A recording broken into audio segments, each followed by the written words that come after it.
하숙집을 운영하는 이 한 남자가 있었습니다. 근데 그 하숙하는 사람 중에 유독 한 노인이요, 마음에 안 드는 겁니다. 계속 보니까 눈에 자꾸 이렇게 거슬리는 겁니다. 사람이 그런 거거든요. 한 사람을 이렇게 그렇게 보면 다 그렇게 보이는 겁니다. 말하는 것도 행동하는 것도 행동 거지도 다 그렇게 마음에 거슬리는 겁니다. 마음에 안 드는 겁니다. 그래서 이 주인이요, 하루는 한밤중에 몰래 그 노인을 살해했습니다.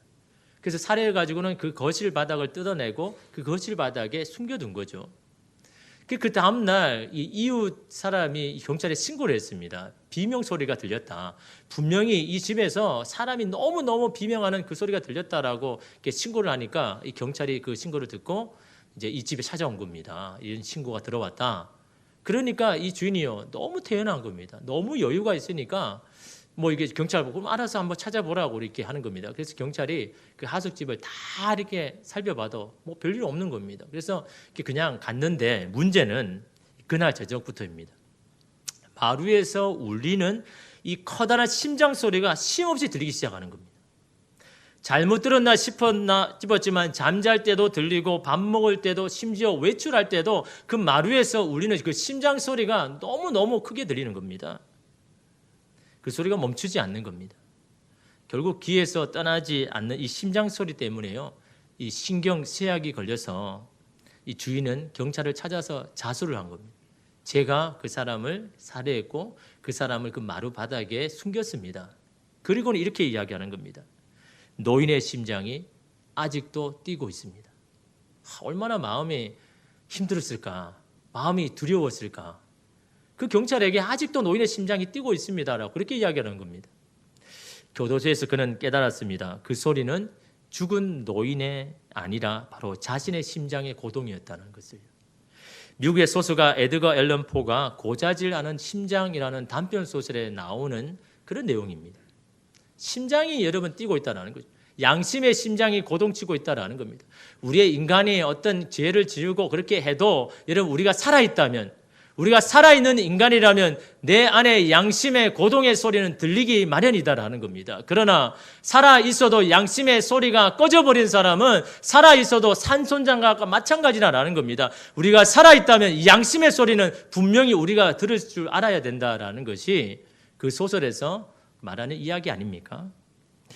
여러분, 이렇게 양심의 소리가 꺼진 사람에 대해서 바울은 이렇게 말합니다. 디모데전서 4장 2절에 보니까요, 자기 양심이 화인을 맞아서 외식함으로 거짓말하는 자들아 라고 이야기합니다. 여기서 이 화인을 맞았다라는 이 화인은요, 그 당시에 이 주인이 이 노예를 이렇게 내 거다라고 표시를 할 때 이 인두를 이렇게 벌겋게 이렇게 달궈 가지고 그 몸에 표시를 하지 않습니까? 그때 그 표시를 쫙 해서 이렇게 할 때 그거의 화인인 거죠. 부를 받았다, 표시를 했다. 근데 그 부위가 감각을 잃어버리는 겁니다. 그 탄 부분이 아무리 찌르거나 이렇게 충격을 가해도 감각이 없는 겁니다. 그래서 화인을 맞았다는 것, 양심의 화인을 맞았다는 것은요, 양심이 무감각해졌다. 양심이 무감각해지니까 꺼리낌 없이 거짓말을 하더라라는 겁니다.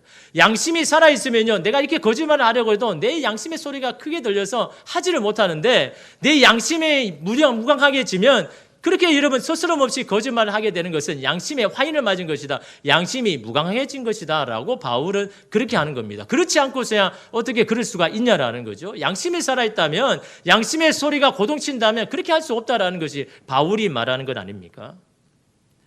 죄를 지어도 아무런 가책이 없는 상태가 된 것, 여러분 그것이 바로 어둠이잖아요. 어둠의 특징이 뭡니까? 어둠에 있어도 자신이 어둠에 있는지 모릅니다. 그게 여러분 치명적인 거죠.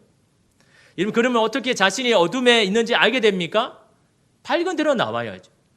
빛이 무엇인지를 쬐임을 받아야 자기가 어둠인 줄을 아는 겁니다. 내가 어둠 있는 것이 잘 여러분 살고 있는데, 여러분 빛을 이야기한다 그러면 여러분 그것이 뭔지 아십니까?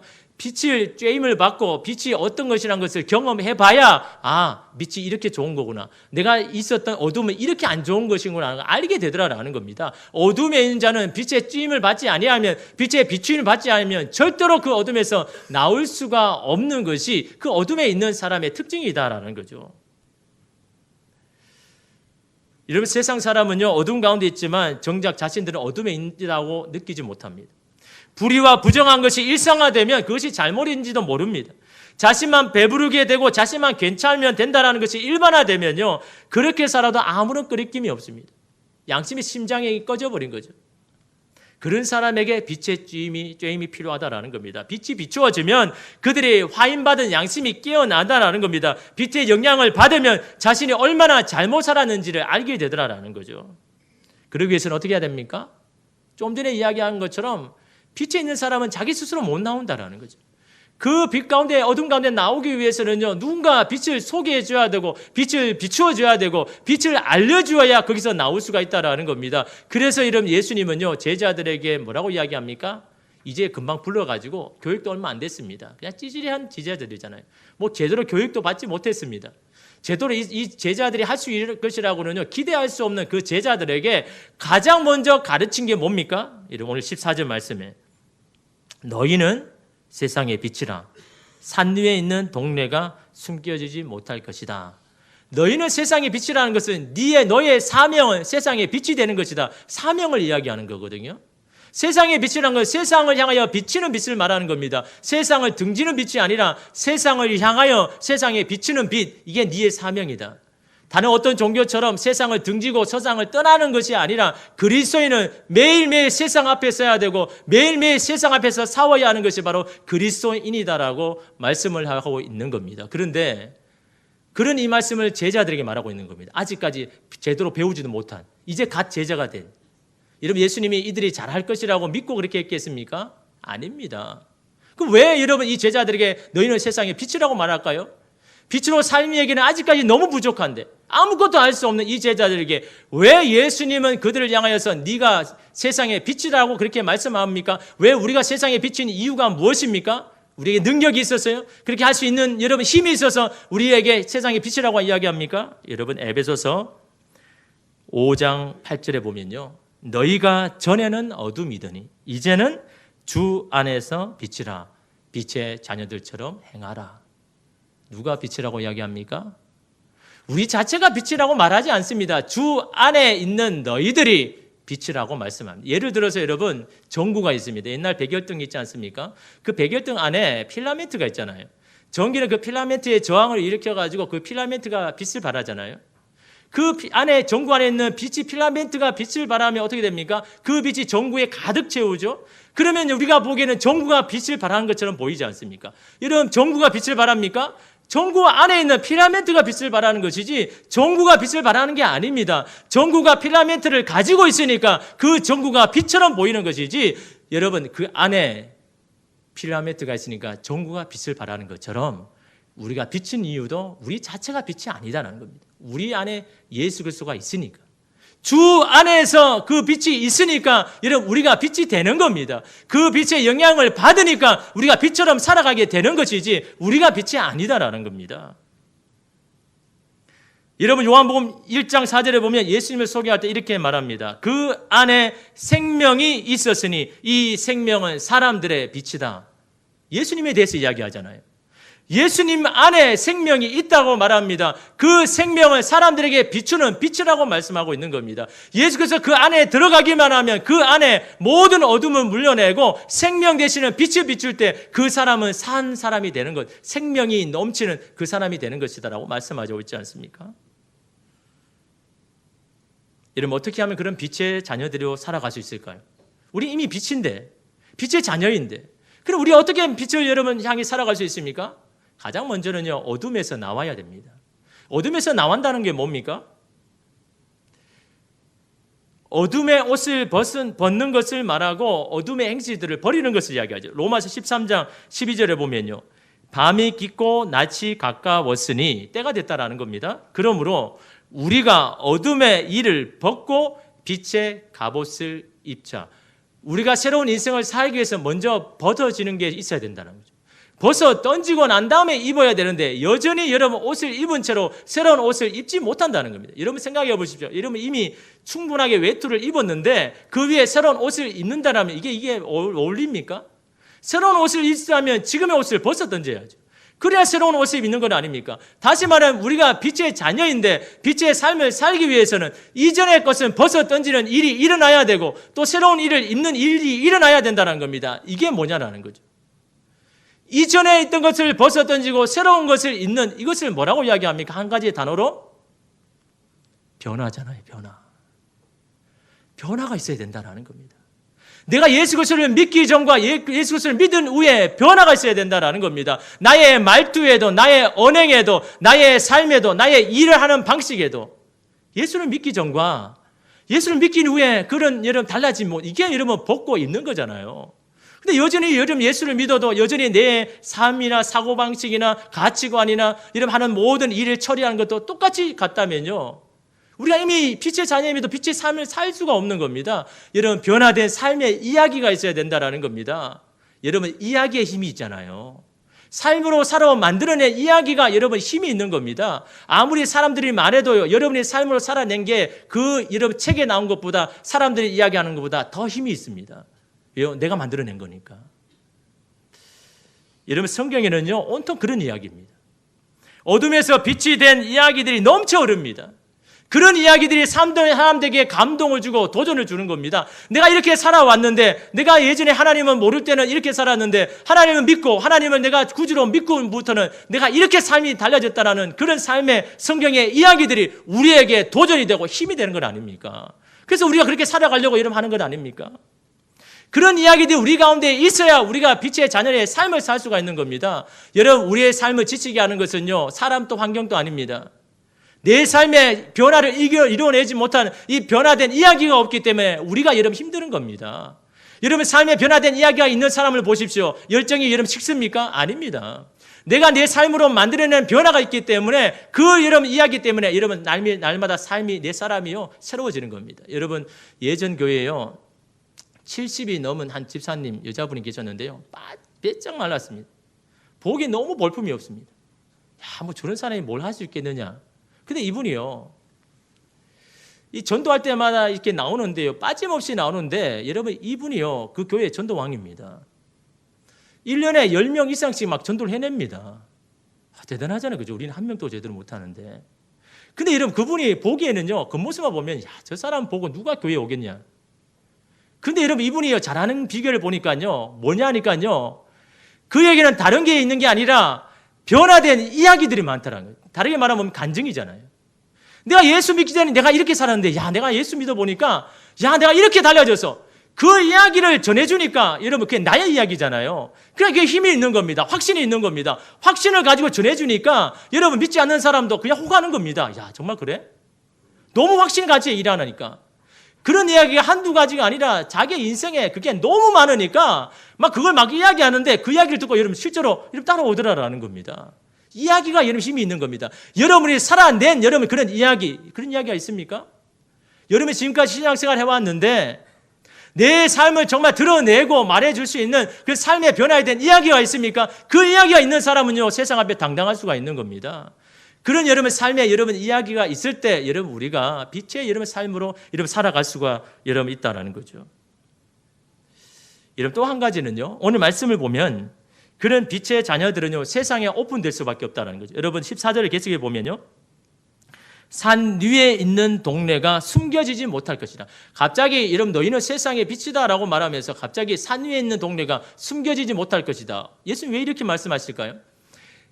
빛인 너희들의 삶이 바로 산 위에 있는 동네와 같다라는 그 말씀입니다. 너희가 빛으로 살아갈 때 너희의 삶은 산 위에 지은 동네와 같다라고 말씀하는 겁니다. 무슨 뜻입니까? 산 위의 동네는요. 밑에 있는 모든 사람이 다 볼 수 있습니다. 어느 곳에 있든 그 사람의 삶을 볼 수 있다는 거. 다시 말해 오픈될 수밖에 없다라는 겁니다. 개방될 수밖에 없다라는 겁니다. 다시 이 말은 나의 연약함, 부족함, 단점들도 사람들이 볼 수밖에 없다라는 겁니다. 빛의 자녀로 살면요. 근데 여러분 우리가 이게 힘들잖아요. 이거 오픈하지 못해가지고 힘들어서 그리스도인이라는 것을 감추고 그냥 여기 산 밑에 살고 있지 않습니까? 그러나 빛의 자녀의 삶은 산 밑에 사는 게 아니라 산 위에 있는 동네와 같다. 숨길 수가 없다. 감출 수가 없다. 이게 빛의 삶이라는 것을 이런 말씀하고 있지 않습니까? 여러분 그리스도인이라는 게 사는 게 힘들죠. 이 딱지가 이런 짐이 되죠. 말하는 것자 행동하는 것조차 일하는 것자 모든 것이 짐입니다. 부담입니다. 자신의 부족함을 감추기 위해서 더 애를 써야 되고 노력해야 되고 더 힘들 수가 있습니다. 그러나 여러분 그 힘듦에 비해서요 보람과 만족, 의미는요 크다라는 거예요. 이거 여러분 경험해 봐야 알죠. 옛날 맨날 여러분 그거 그냥 먼저 여러분 두려워하고 겁내서 그냥 물러서지 말고 오늘 말씀처럼 너희는 세상의 빛이다. 내가 너희 안에 있으니까 그래서 내가 이제 빛의 삶을 내가 이제 살아야 되겠다. 좀 결단을 해보십시오. 그래야 여러분 빛의 삶의 의미와 만족과 여러분 그런 기쁨을 여러분 경험할 텐데 그거 하기 전에 먼저 여러분 뒤로 물러서 버리니까 여러분 어떻게 그것을 경험합니까? 여러분 힘들어도 여러분 중단하지 않고 계속해서 해 나가야 되는 겁니다. 예수님은 그래서 구체적으로 이렇게 말합니다. 15절에 보니까요. 사람이 등불을 켜서 말 아래에 두지 아니하고 등경 위에 두나니 이러므로 집안 모든 사람에게 비치니라. 현대의 성경을 보면요. 더 이해하기 쉽게 번역해 놓았습니다. 등잔을 켜서 그릇으로 덮어줄 사람은 아무도 없다. 아니 방이 어두워가지고 이 불을 붙이는데요. 불을 붙인 후에 그릇을 덮는 사람이 있습니까? 그런 사람 없잖아요. 아니 방을 밝히기 위해서 불을 붙이는데 불을 붙여놓고는 그러고 덮는 사람이 있느냐라는 겁니다. 그런 사람은 없다라는 겁니다. 오히려 그것을 어떻게 합니까? 등잔대 위에 올려놓아서 집안에 있는 모든 사람에게 비치게 하지 않겠느냐. 그것이 불을 밝히는 목적 아니냐라는 것을 말하고 있는 겁니다. 내가 너희를 자녀로 삼고 빛의 자녀로 삼은 것 그냥 그렇게 담아두려고 감추려고 내가 너희를 불렀느냐. 그렇지 않다라는 겁니다. 사람들 위에 높이 올려서 모든 사람에게 다 비치게 하기 위해서 내가 너의 빛의 자녀로 내가 불렀지 않느냐라고 예수님은 그렇게 이런 말씀하고 있지 않습니까? 물론 여러분 우리의 모습을 보면요. 그게 살기가 힘들죠. 빛의 사명과 운명이 이렇지만 그럼에도 불구하고 우리가 그 빛을 비추기는 너무 어렵지 않습니까? 그러나 여러분 제가 지금까지 이런 봐온 거는요. 그 능력도 아닙니다. 어떤 지위도 아니고 힘도 아닙니다. 꾸준함입니다. 성실함입니다. 그냥 한 것을요 계속 한 방향으로 돌리기만 하면요, 그게 이름 되어지더라라는 겁니다. 제가 여러분 스프를 이렇게 예전에 많이 끓여봤는데 여러분 스프를 끓여봤습니까? 여러분 그냥 가만히 두면 스프가 자연적으로 이렇게 다 됩니까? 안 좋으면 어떻게 돼요? 계속 줘야 돼요. 안 좋으면 바닥이 다 눌어버립니다. 안 좋으면 또 어떻게 됩니까? 이거는 이제 끓여본 사람은 알죠. 가만히 두면 부풀어 넘쳐버리죠. 그래서 안 넘치게 하려고 막 이렇게 줬잖아요. 이게 막 저으면 다시 가라앉아 버리잖아요. 스프를 끓여봐야 아시지. 제가 하루는 스프가 너무 먹고 싶어가지고 하나로마트에 가가지고 이렇게 샀습니다. 가니까요 뭐 종류가 많더라고. 뭐 작은 거부터 시작해가지고 뭐 많더라고. 뭐 양송이 스프도 있고 뭐 옥수수 뭐 스프 많던데 양송이 스프를 딱 했는데 이 500g이나 뭐 1kg, 1.8kg구나 가격 차이 별로 없더라고. 그래서 이거 어차피 가격 차이도 없는데 좀 큰 거 내가 사야 되겠다. 그래서 제 아내가 계속 말리더라고. 아니 또 가격 차이가 없는데 아니 뭐 많이 먹어야지. 그래서 대용량을 제가 사왔습니다. 그 대가로 제가 한 달 내내 스프를 끓였습니다. 아니 제가 스프를 이렇게 한 번도 안 끓여보니까 스프 반, 물 반 하면 되겠다. 그게 아니잖아요, 그죠? 스프는 요거 물은 이만큼 넣어야 돼. 그게 언제 없어집니까? 그 애들은 안 먹는다 그래도 먹어야 돼. 사명을 가지고 먹어야 돼. 내가 이걸 다 처리해야 돼. 한 달 내내 아침마다 이 스프를 이렇게 끓였습니다. 근데 끓이면서 제가 뭘 발견했냐니까요. 숟가락으로도 적고 주고로 적고 다 적고 봤거든요. 젓가락 하나로 적고. 근데 여러분 젓가락 하나로 젓는 거 안 될 것 같잖아요. 계속 저으면요 이 안에 있는 물이 돌기 시작합니다. 그 시간이 여러분 차이지 젓가락 하나도 젓는 겁니다. 여러분 숟가락 들면 편히 돌 수 있죠. 그러나 여러분 젓가락이라고는 못 젓는 게 아니다라는 겁니다. 안 돌아가는 게 아닙니다. 한 곳에 계속해서 꾸준하게 돌리기만 하면 이게 전체가 돌아가는 것을 보면서 하나 하나 깨달았습니다. 우리의 능력이 못하는 것도 아니고 우리가 가진 지위가 없어서 못하는 것이 아니라 우리의 소유가 없어서 못한 게 아니라 숟가락이 아니라 젓가락이 아니라라는 겁니다. 한 곳에 계속해서 돌리고 있느냐, 그럴 수 있는 꾸준함이 있느냐, 성실함이 있느냐. 그렇다면요 내 능력이 작아도 다 됩니다. 다 이루어집니다. 여러분 그런데 여러분 한 가지 여러분 기억해야 되는 것은요, 이 학습 분야 전문가들이 가끔 제2곡선에 대해서 이야기합니다. 이 제2곡선은요 여러 분야에서 사용합니다. 금융이나 뭐 경제 분야에서도 또 이 학습 분야에서도 이 제2곡선을 이렇게 설명을 하는데요. 이 제2곡선을 여러분 이렇게 보시면요 어떻습니까? 인베스트먼트가 이 투자잖아요, 그죠? 그리고 타임, 시간. 그러니까 투자를 하고 시간을 하는데 그 걸리는 이 성과물이잖아요. 근데 어떻습니까? 투자를 하면 당연히 잘 돼야 되잖아요, 그죠? 근데 투자를 했는데 더 떨어집니다. 처음 시작할 때보다 더 떨어지고 더 떨어집니다. 그런데 그 바닥을 칠 때가 있는데 그 바닥을 지나면 상승 곡선이 이전보다 더 상승을 하더라는 거죠. 이걸 가지고 우리 금융이나 경제나 학습이나 이렇게 설명합니다. 처음 하면 사람들이 다 잘 된다고 생각해요. 내가 믿음으로 살고 빛의 자녀로 살면 다 모든 것이 잘 된다고 생각하는데 세상은 그렇지 않다라는 겁니다. 오히려 시작하지 못할 것보다 더 어려울 수도 있고 더 힘들 수도 있다라는 겁니다. 중요한 것은 그 바닥까지 갔을 때라도 끝까지 방향을 해 나갈 때 여러분 올라가는 순간이 있다라는 겁니다. 그걸 위해서 끝까지 여러분 나아가야 된다는 거예요. 여러분 예를 들어 가지고 여러분 그 탁구를 배웁니다. 그냥 뭐 안 배우고 그냥 막 치는 사람은 그냥 이러면 이 실력이 한계잖아요. 뭐 시간 들인다고 이게 이러면 실력이 훌쩍 뜁니까? 자기 마음대로 치는 사람은요 아무리 시간과 노력해도 이거 못 뛰어넘습니다. 어떻게 해야 됩니까? 배워야죠. 폼을 교정해야 되지 않습니까? 그래서 옆에 이렇게 그 코치가 이 사람은 보다 못해서 폼을 가르쳐 준 거죠. 당신 거울 보면서 이렇게 폼을 연습해라. 제가 이게 탁구를 배울 때는 아령을 가지고 있습니다. 아령을 가지고 이렇게 거울 보면서 하루에 1000번씩 하라고. 그 일주일 동안. 여러분 그렇게 하면 사실은 나중에 되면요 이게 자동으로 갑니다. 자동으로. 몸이 익는 거죠. 근데 여러분 폼을 내가 이게 배웠습니다. 그러면 사람들 그렇게 생각하죠. 야, 나 이제 폼을 배웠으니까 이제 나 탁구 잘 칠 거야. 한번 해보십시오. 잘 안 됩니다. 이상하게 폼을 배웠는데 왜 안 될까?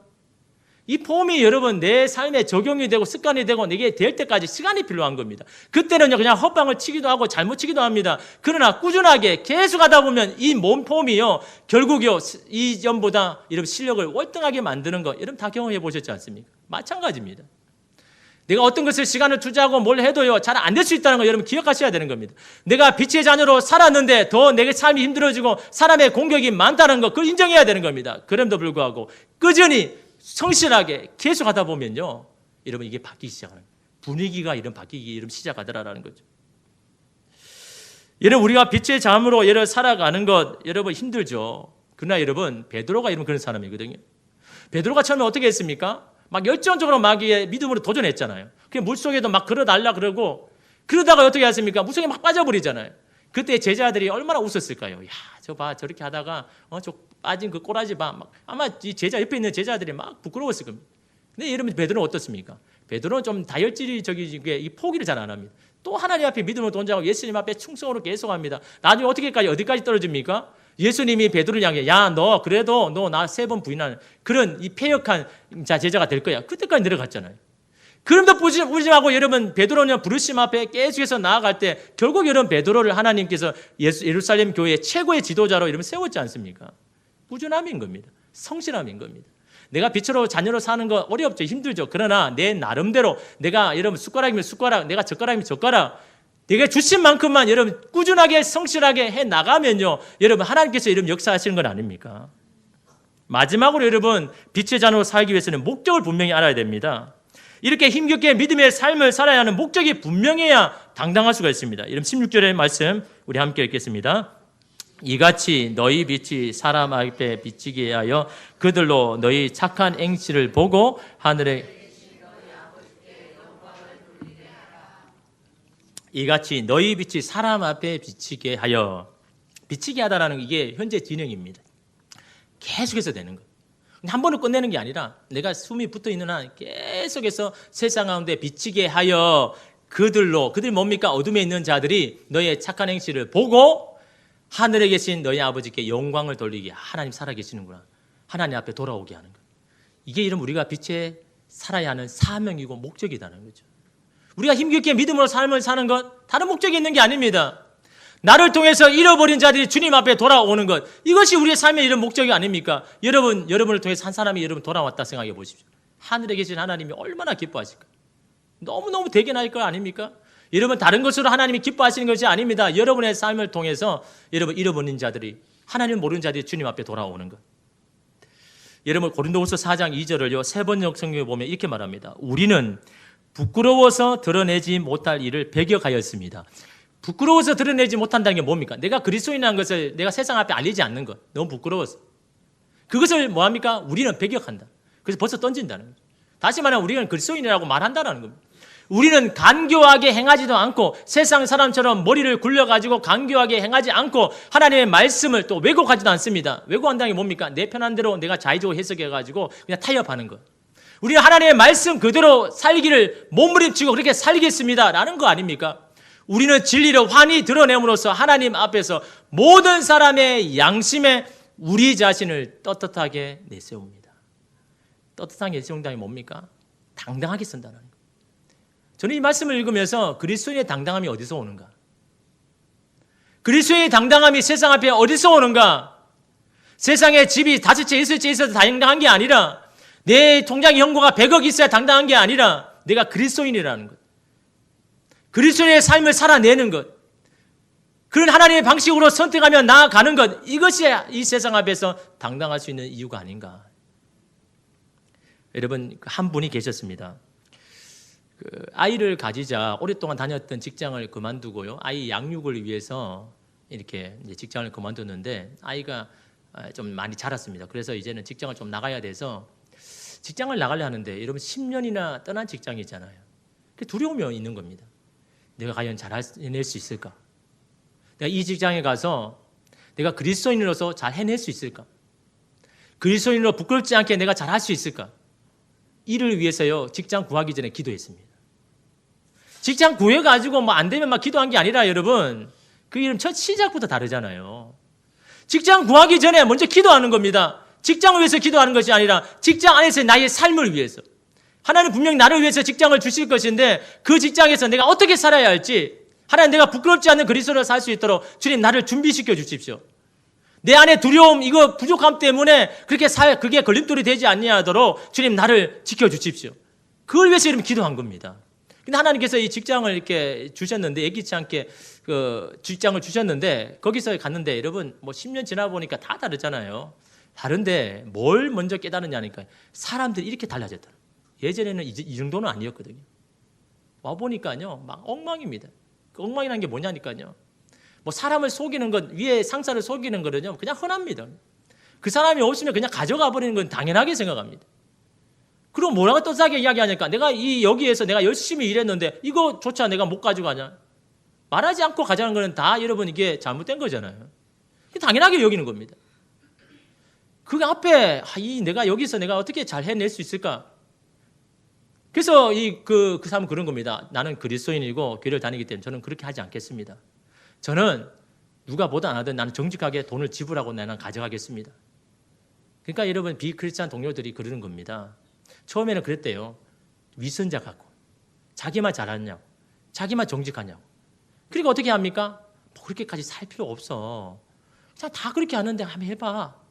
유혹하는 거잖아요. 왜냐하면 여러분 어둠에 있는 자들은요, 그 사람도 어둠이 이기를 원하면 내 양심이 편안해집니다. 그래서 자꾸 어둠 가운데 여러분 끌어당기는 겁니다.